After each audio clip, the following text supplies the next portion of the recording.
He was the ultimate betrayer of trust, the 54-year-old family doctor whose lust for power turned the healer into the serial killer. Cowering behind a prison officer at an earlier hearing, Dr. Harold Frederick Shipman, the small-town GP who preyed on old ladies. His trial's now over, but not one of the world's biggest murder investigations. That was Harold Shipman, the British doctor who killed his patients for pleasure. From 1975 to 1998, serial killer Harold Shipman used his position as a trusted family physician to murder as many as 250 of his patients by lethal injection. Though Harold had 15 confirmed murders, it was speculated that he killed upwards of 250 people. The doctors are supposed to give people support when they are at their most vulnerable, but Dr. Harold Shipman used his position to take advantage of his patients, and in a cruel, ironic twist, became one of the most prolific serial killers in English history. Exploiting their trust, Shipman would first diagnose his patients with illnesses they didn't even have, and then injected them with a lethal dose of diamorphine. Unbeknownst to perhaps 250 people, their visit to the office of Harold Shipman would be their last. Harold Shipman was born in Nottingham, England in 1946. He was a promising student throughout school and excelled in sports, particularly rugby. But the course of Shipman's life changed when he was just 17. That year, his mother Vera, with whom Shipman was quite close, was diagnosed with lung cancer. While she lay dying in the hospital, Shipman closely observed how the doctor eased her suffering by administering morphine to her. Experts would later speculate that this was the moment that inspired his killing spree. Following his mother's death, Shipman went on to marry Primrose May Oxtoby while studying medicine at Leeds University Medical School.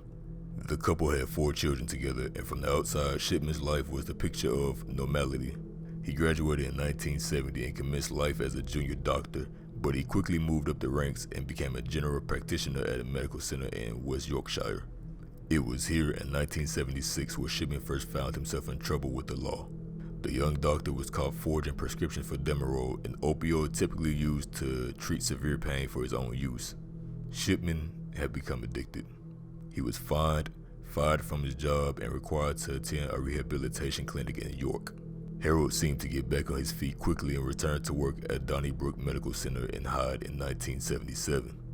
He would spend the next 15 years of his career here before setting up a one-man practice in 1993. He developed a reputation amongst his patients and in his community as a good and helpful physician. He was renowned for his bedside manner. Yet, no one knew that at the same time, the good doctor was secretly killing his patients. It was March 1975 when Shipman took his first patient, 70-year-old Eva Lyons. It was the day before her birthday. At this time, Shipman had got his hands on enough diamorphine to kill hundreds of people, though no one was even aware of his addiction until the next year. Though Shipman was fired that year for forging prescriptions, he was not removed from the General Medical Council, the doctor's regulatory body. Instead, he received a warning letter. According to investigators, Shipman would stop and restart his killing spree many times throughout his decades of terror, but his method of killing always remained the same. He would target the vulnerable, with his oldest victim being 93-year-old Ann Cooper and his youngest, 41-year-old Peter Lewis.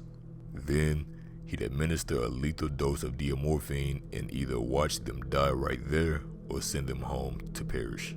In all, it's believed that he killed 71 patients while working at the Donnybrook practice and the remainder while operating his one-man practice. Of his victims, 171 were female and 44 were male. However, in 1998, undertakers in his community of Hyde became suspicious of the number of Shipman's patients who were dying. The neighboring medical practice further discovered that the death rate of his patients was almost 10 times higher than their own. They reported their concerns to the local coroner, and then the Greater Manchester Police were called. This could have been the end of Shipman's reign of terror. Unfortunately, it wasn't. The police investigation failed to carry out the most basic of checks, including whether Shipman had a criminal record. If they'd asked the medical board what was on his file, they have uncovered that he had forged prescriptions in his past. Cunningly enough, Shipman had also covered his tracks by adding false illnesses to his victims' records. As a result, the investigation didn't find any cause for concern, and the deadly doctor was free to keep killing. Shipman's crimes were finally uncovered after he made the mistake of trying to force the will of one of his victims, 81-year-old Kathleen Grundy, a former mayor of his town of Hyde. After Shipman administered a lethal dose of diamorphine to Grundy, he selected the cremation box on her will to hide the evidence. Then, he used his typewriter to write her family out of the will entirely, leaving everything to him. However, Grundy was buried, and her daughter, Angela Woodruff, was notified by the will by local solicitors. Immediately, she suspected foul play and went to the police. Woodruff said of the situation, "The whole thing was unbelievable. The thought of Mom signing the document leaving everything to her doctor was inconceivable. The concept of her signing a document which was so badly typed didn't make any sense." Grundy's body was subsequently exhumed in August of 1998, and diamorphine was found in her muscle tissues. Shipman was then arrested on September 7th of that year. Over the next 2 months, the bodies of another 11 victims were exhumed. A police expert also checked Shipman's surgery computer and discovered that he had made false entries to support the fake cause of death he gave on his victims' death certificates.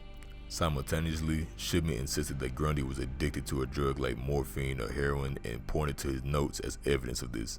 However, police found that Shipman had written the notes on his computer after her death. Then, police managed to verify 14 other cases where Shipman had given lethal doses of diamorphine, falsely registered the patient's deaths, and tampered with their medical history to show that they were dying anyway. Harold Shipman always denied the murders and refused to cooperate with the police or criminal psychiatrists. When the police tried to question him or show him photos of his victims, he sat with his eyes shut, yawned, and refused to look at any evidence. Police could only charge Shipman with 15 murders, but it's been estimated that his kill count is anywhere between 250 and 450. In the year 2000, Shipman was handed life imprisonment with the recommendation that he never be released. He was incarcerated in a Manchester prison, but ended up in Wakefield prison in West Yorkshire, where he took his own life. On the day before his 58th birthday, January 13th, 2004, Shipman was found hanging in his cell. He told his probation officer prior to this that he was thinking about committing suicide so that his wife would receive his pension and lump sum. With his death looms the question of why he killed. A number of theories have been put forward to explain why Shipman had urge to murder. Some say that he may have been avenging the death of his mother. Others offer the more charitable opinion that he injected the elderly with diamorphine as a misguided way of offering compassion. Still, others suggest that the doctor had a God complex and simply needed to prove that he could take life as well as save it. If you made it this far, thank you for watching. Drop a like if you enjoyed, subscribe for more videos, and I'll see you in the next one.